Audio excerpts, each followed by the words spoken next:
বিশেষ করে ড্রাগের যে ব্যাপারটা, এটা হচ্ছে মানে ফ্যামিলির বন্ডিং না থাকলে ড্রাগ এডিক্টেড হয়ে যায় ছেলেমেয়েরা।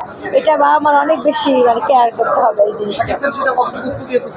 অনেক বেশি অনেক অনেক ফুটে উঠেছে।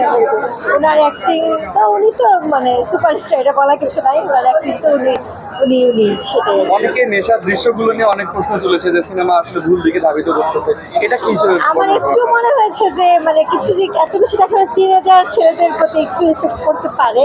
পরে যেটা বোঝানো হয়েছে যে ভোকাল কর্ডে প্রবলেম হতে পারে, মানুষের সবসময় সিক চলে হয়ে যায়, কিন্তু মাঝখানে একটু মনে হয়েছে যে এত বেশি ড্রাগের ব্যাপারটা না দেখালে হতো আর কি। আপনার লুক নিয়ে কি বলবেন, যেহেতু নতুন লুকে দেখা যাচ্ছে তাকে?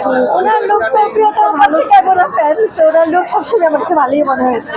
প্রিয়তমা দেখার পর থেকে এমন ফ্যান হয়ে গেছি, যার জন্য আমি আসি সবসময় ওনার মুভি দেখতে। তাণ্ডবও দেখেছি, হ্যাঁ তাণ্ডব পরবাদ মানে প্রিয়তমা পর থেকে সবগুলোই ভালো লাগছিল, লুকও অনেক ভালো লেগেছে। আর অভিনয় তো অভিনয়। না, সাবিনা নূরের অভিনয় ভালো ছিল। হ্যাঁ সেটাই ভালো ছিল। কোন নায়িকার সাথে থাকি খান কি বেশি মানিয়েছে সিনেমা?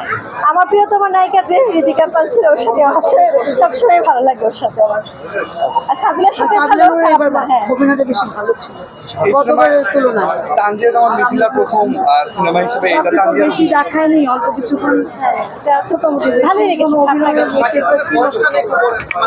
ওনার বয়সের তুলনায় ওনাকে ভালো আর বেশি ইয়াং দেখিয়েছে। না ভালোই লেগেছে। আমি তো শাকিব খানকে আগেও মানে আমি অনেকবার দেখেছি এফডিসিতে, আমি যতবার গিয়েছি শাকিব খানের সাথে আমার ছবি তোলা আছে, ওনাকে আমি অনেক দেখেছি।